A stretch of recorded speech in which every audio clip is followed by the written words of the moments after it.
भगवान श्री राम और श्री लक्ष्मण जी रण लीला में नागपाश के वश में हो गए, नागपाश में बंध गए। नारद जी को समाचार मिला कि भगवान बंधन में। नारद जी ऐसे ही मौके की तलाश में थे, तुरंत गए। गरुड़ जी भगवान बंधन में बंधे हैं, सर्पों के बंधन में बंध गए हैं, उनका कल्याण तो आप ही कर सकते हो, उद्धार। गरुड़ जी गए। तुलसीदास जी वहां बहुत अनोखा संकेत देते हैं।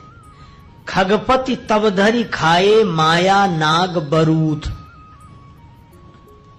सांपों के पहले एक शब्द दिया माया नाग, माया के सांप थे। और माया का अर्थ मां माने नहीं, या माने जो जो हो नहीं फिर भी दिखे जिसके प्रभाव से, उसका नाम माया। तो सांप थे ही नहीं पर दिख रहे थे। इसका अर्थ है भगवान में बंधन है ही नहीं, दिखाई देता है। भगवान में बंधन नहीं है पर लगता है कि भगवान बंध गए। श्री तुलसीदास जी महाराज कहते हैं, यही बांधे सुर असुर चराचर प्रबल कर्म की डोरी। जिन भगवान ने सबको कर्म बंधन की डोरी में बांध रखा है, यही बांधे सुर असुर चराचर प्रबल कर्म की डोरी। और वे भगवान एक दिन बंधे दिखे। कहा? बोले यशोदा जी के आंगन में। सोई अविच्छिन्न ब्रह्म जसुमति हठी, बांध्यो सकत न छोरी। पर यह लीला है, भगवान बंधन में कभी नहीं होते, दिखाई देते हैं कि बंधन में है। इसलिए भगवान का बंधन नहीं देखना चाहिए, भगवान का तो वंदन करना चाहिए। पर गरुड़ जी गए तो जो नाग नहीं थे फिर भी दिखाई दे रहे थे, उनको खा गए। खगपति तब धरि खाए माया नाग बरूथ। लौट कर आए। अब गरुड़ जी को यह संशय हो गया कि ये भगवान हैं या नहीं। भगवान तो सबको बंधन से मुक्त करते हैं, ये कैसे भगवान? इन्हें तो हमने बंधन से मुक्त किया। अगर हम न होते तो ये बंधन से मुक्त होते ही नहीं। तो राम जी भगवान हैं या नहीं, यह संशय हो गया। और सीधे नारद जी के पास आए गरुड़ जी। बोले देवर्षि मुझे संशय हो गया। क्या? बोले राम जी भगवान हैं या नहीं। श्री राम भगवान हैं या नहीं यह संशय हो गया है। नारद जी मनी मन हंसे। बोले जय हो भगवान की माया को प्रणाम है। नारद जी ने मन में सोचा कि अनेक बार मुझे भी यही बीमारी हो चुकी है, गरुड़ जी को भी हो गई। गए थे सांपों को काटने के लिए, पर सांप ने ही इन्हें काट लिया। कौन से सांप ने काट लिया? का संशय सर्प गृसेव मोहिताता। संशय के सांप ने काट लिया। और संशयात्मा विनश्यति, तो संशय की निवृत्ति कहां होगी? का सद्गुरु मिले जाहि जिम संशय भ्रम समुदाय। सद्गुरु के मिलने से संशय की निवृत्ति होती है। अब नारद जी से कहा कि आप हमारे संशय को दूर करो। तो नारद जी बोले कि भैया मेरे पास तो एक ही मुख है जो भगवान के गुण गायन में लगा है। मेरा मन मेरी मति सब भगवान में ही लगी है। अब एक मुख वाले से क्या समझोगे? आप ऐसा करो,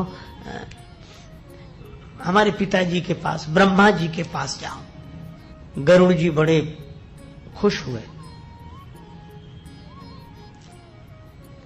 कई बार आपने देखा होगा रोगियों को भी अभिमान होता है।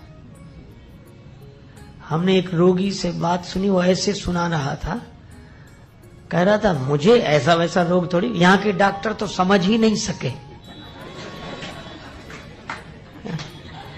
और उन्होंने कहा कि तुम वहां जाओ, जब वहां गए, अरे उन्होंने भी कह दिया कि हमारे बस का कुछ नहीं, हमें समझ में। फिर उन्होंने वहां भेजा, फिर वहां से वहां, फिर बड़ी मुश्किल से वो समझ पाए। फिर मुख मुद्रा देखो, जैसे यह भी कोई विशेषता हो। इसी तरह कई लोग जो प्रश्नकर्ता होते हैं, वो अपने प्रश्न को ऐसा शस्त्र की तरह रखते हैं। ऐसा सवाल किया, उनकी तो समझ में ही नहीं आया। उन्होंने कहा उनसे पूछो, उन्होंने कहा उनसे पूछो। और सचमुच ऐसे लोगों को जब बड़े से बड़ा कोई समझाता है ना, तो उनका समाधान भले ही हो जाए, पर अभिमान बढ़ता भी, छोटे मोटे तो समझा ही नहीं सके हमें। अब गरुड़ जी का और अभिमान बढ़ा कि हमने ऐसा सवाल किया कि नारद जी नहीं समझा सके। कहते मेरे बस का नहीं, मेरे बाप के पास जाओ। ब्रह्मा जी के पास भेजा। अब ब्रह्मा जी के पास गए गरुड़ जी कि मुझे संशय हुआ है कि राम जी भगवान हैं या मनुष्य। ब्रह्मा जी मन ही मन समझ गए। बोले पहले ये बताओ, तुमको भेजा किसने है यहाँ? नारद जी तो नहीं मिले? तो बोला हाँ, उन्होंने तो भेजा है। ब्रह्मा जी उलम समझ गए कि ऐसा काम वही कर सकते हैं। लेकिन ऐसा है, मैं तुम्हें नहीं समझा सकता। क्यों? 4 मुख है मेरे और 4 वेद हैं। ये वेदों का वाचन करने में ही लगे रहते हैं, समझाने का समय नहीं। तुम ऐसा करो, शंकर जी के पास जाओ। अब गरुड़ के मन में और अभिमान हुआ कि ब्रह्मा जी भी नहीं समझा सके। 1 मुख वाले ने 4 मुख वाले के पास भेजा, और 4 मुख वाले ने कहा कि 5 मुख वाले के पास जाओ। एकानन ने चतुरानन के पास भेजा, चतुरानन कहते हैं पंचानन के पास जाओ।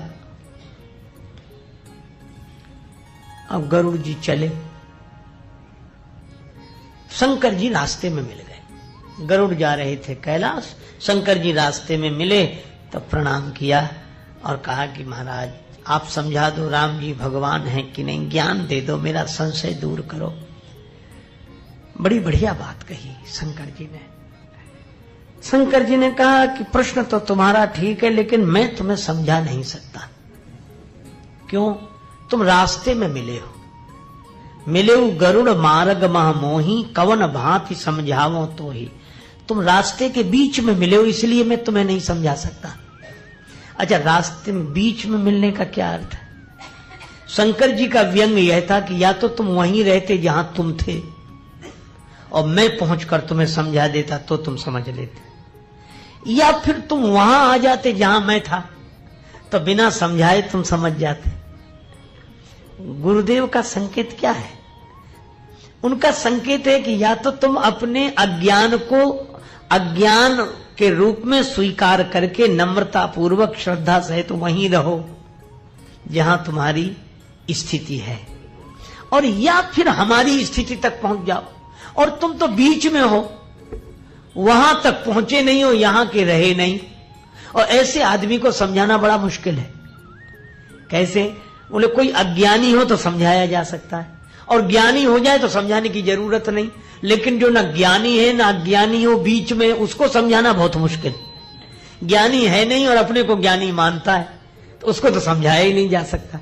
अच्छा देखो, बीच का संकेत भी बड़ा सार्थक है। अच्छा, जितने भ्रम होते हैं, एक सज्जन से मैंने पूछा कि भ्रम कब होता, कहां होता? बोले अंधेरे में। तो मैंने कहा अंधेरे में तो भ्रम हो ही नहीं सकता। बोले अंधेरे में ही रस्सी में सर्प की भ्रांति होती है। हमने कहा ना। बोले कैसे? हमने कहा अंधेरे में तो कुछ दिखेगा ही नहीं, भ्रम होगा काहे में? अंधेरे में कुछ सूझना, अपन हाथ पसारा, अपना हाथ अपने को नहीं दिखता है तो रस्सी कैसे दिख जाएगी? और उसमें सांप की भ्रांति कैसे हो जाए? कुछ दिख ही नहीं रहा। और अच्छा, पूरा अंधेरा हो तो भी भ्रम नहीं हो सकता, और पूरा उजाला हो तो भी भ्रम नहीं हो सकता। भ्रम होता ही बीच में है, न पूरा अंधेरा न पूरा उजाला, तभी भ्रम होता। अच्छा ऐसे ही देख लो आप, जो पूरी तरह जागा हुआ है वह भी भ्रम में नहीं है, और जो गहरी नींद में सो गया है, अपने भीतर चला गया है, वह भी भ्रम में नहीं। ये सपना तो बीच में ही आता है, सपना बीच में। सपने की दशा कब? बोले न पूरा जागा हो आदमी और न पूरा सोया हो तो वह सपने में है।